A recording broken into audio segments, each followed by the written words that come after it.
E aqui na Tecnofitossoja, uma discussão muito importante em relação à qualidade da semente, mais do que isso, a patologia das sementes. Principalmente porque hoje pouco se fala desse tema, né? Estou aqui com o professor Ricardo Casa, professor da UDESC, Universidade do Estado lá de Santa Catarina.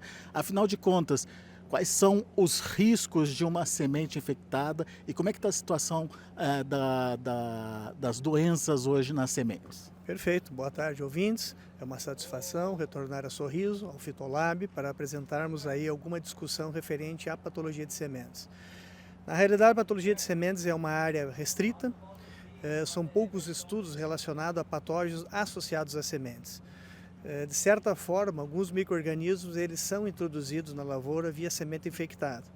Como não existe uma análise de risco própria para você quantificar a incidência mínima de um micro-organismo na semente para que ela possa ser comercializada, voluntariamente ou involuntariamente os produtores podem estar adquirindo sementes infectadas. Uma vez que você introduz uma semente infectada numa lavoura, você pode ter danos. Os principais danos decorrentes desta semente infectada são deterioração de sementes, morte de plântula e ou a introdução do micro-organismo que vai causar uma doença nos órgãos aéreos. Pode ser na haste, pode ser na vagem, pode ser em folhas. Acontece que, como existem poucos estudos e, de certa forma, uma pouca importância da sanidade, da importância epidemiológica, ou seja, ao adquirir uma semente, os produtores não dão um valor próprio para a sanidade e também a própria assistência técnica, assume-se, né, que em muitos casos alguns micro-organismos podem estar sendo introduzidos nas lavouras. Como nós estamos decorrente de uma monocultura da soja, uma vez ele introduzido na área, ele vai persistir nessa área, principalmente nos restos culturais. Então este é o ponto de vista que nós procuramos abordar aqui em função da sequência de eventos que vem sendo marcante nos últimos anos na região. O senhor trabalha justamente com pesquisas nesse sentido. É mais comum do que a gente imagina a presença desses patógenos nas sementes? Sim, é muito comum em várias culturas, não se trata-se só da cultura da soja. Isso ocorre em cereais de inverno, como o trigo, a cevada, a aveia, ocorre em milho, ocorre em feijão, ocorre em algodão, soja. Ou seja, as plantas de lavoura, de certa forma, o sistema de produção, quando você tem micro-organismos que afetam os órgãos aéreos e depois as inflorescências e infrutescências, ocorre uma tendência de ocorrer a infecção no campo. Quando você tem uma semente infectada, por mais que você beneficie, ao armazená-la, você também pode manter a viabilidade desse micro-organismo. O que nós não dispomos, ou dispomos muito pouco no Brasil, e não é só no Brasil, isso é meio que uma regra, é levantamentos da qualidade sanitária.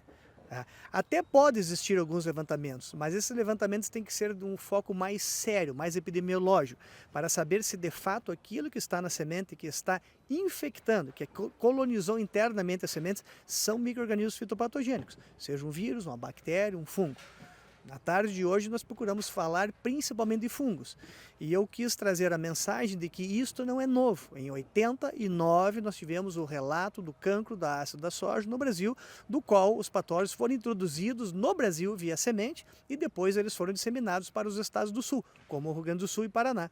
Posteriormente nós trouxemos sementes da Argentina para o Brasil e introduzimos um novo micro-organismo também chamado de cancro caulífero, todos num complexo denominado de complexo de FOMOPS.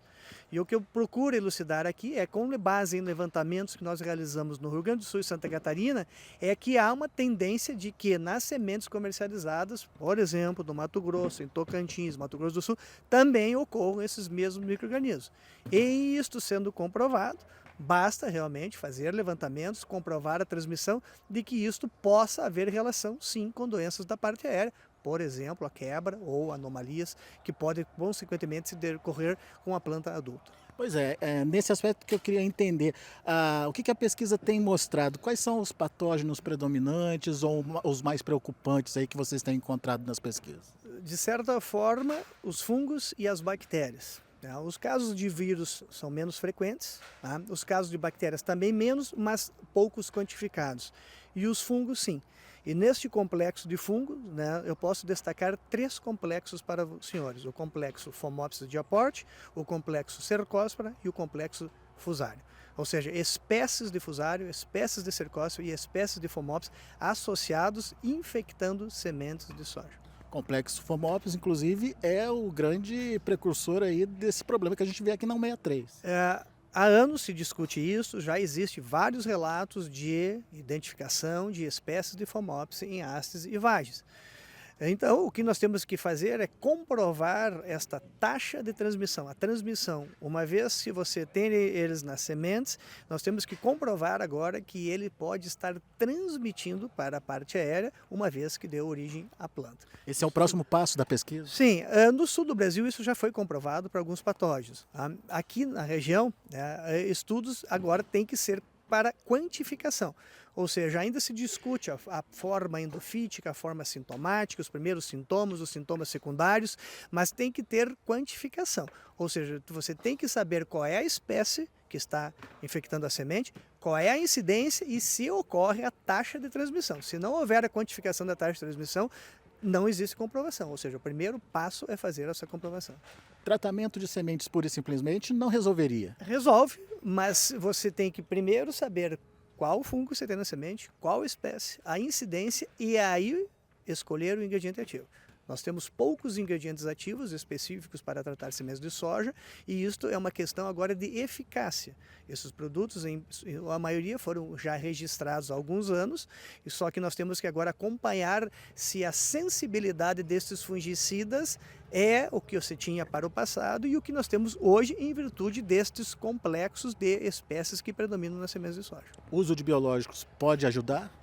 No tratamento de sementes ainda muito pouco, uma vez que esses fungos estão infectando as sementes e do ponto de vista de parasitismo, de predação, de antagonismo ou de antibiose, é mais difícil em semente do que, por exemplo, no solo.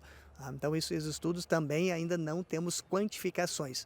Uma coisa é se fazer trabalhos in vitro e a outra é você tratar as sementes e fazer a comprovação da transmissão no campo. São coisas distintas. O que o senhor está trazendo para a gente é muito importante e muito alarmante do ponto de vista que não existe controle nenhum. O produtor está plantando uma coisa sem saber se ele vai ter consequências ou não. Na realidade, a semente sadia é o primeiro controle. Só que uma semente sadia tem origem numa lavoura de semente sadia. E isto é pouco acompanhado. Semente certificada não é semente isenta, não é semente sadia. Então, engana-se quem acha que usar semente certificada, semente é sadia. Não, você tem que fazer análise de sementes para comprovar que a tua semente é sadia. Esse é o primeiro ponto. Segundo ponto, se você tem uma semente infectada, qual o patógeno, qual a incidência? E aí você tem a tomada de decisão técnica e econômica do fungicida. A escolha do fungicida tem como base aquilo que você tem na semente e aquilo que você pode ter no solo como fator de predisposição para a fase de germinação e emergência da planta. E essa atitude tem que ser tomada por quem? Pelo sementeiro, pelo produtor? Esta atitude ela pode ser conjunta. Até para quem comercializa ou vende a semente, que queira agregar valor, por exemplo, na sua semente, apresentando um boletim, um atestado dizendo da sanidade da sua semente ou mostrando a sua lavoura produtora de sementes, vem do produtor e ou do assistente, que na hora de adquirir essa semente pode fazer análises de sanidade específicas de semente, e vem do produtor e também da assistência, que vai definir pelo tratamento de sementes. Essa é uma decisão técnica e econômica. Para, inclusive, evitar a introdução de novas doenças na área. Evitar a introdução de novos patógenos na área, evitar gasto excessivo, porque você pode estar usando defensivos desnecessariamente, evitar com danos que possam ser ocasionados pela deterioração de sementes ou introdução do patógeno, do qual você deveria ter controlado. Então, é uma decisão técnica e econômica, é monitoramento constante e principalmente da semente. Daí, portanto, um alerta importante para você, produtor, cobre do seu sementeiro, entenda o que está acontecendo e, principalmente, evite a introdução de doenças na sua lavoura. Daqui a pouco a gente volta com mais informação.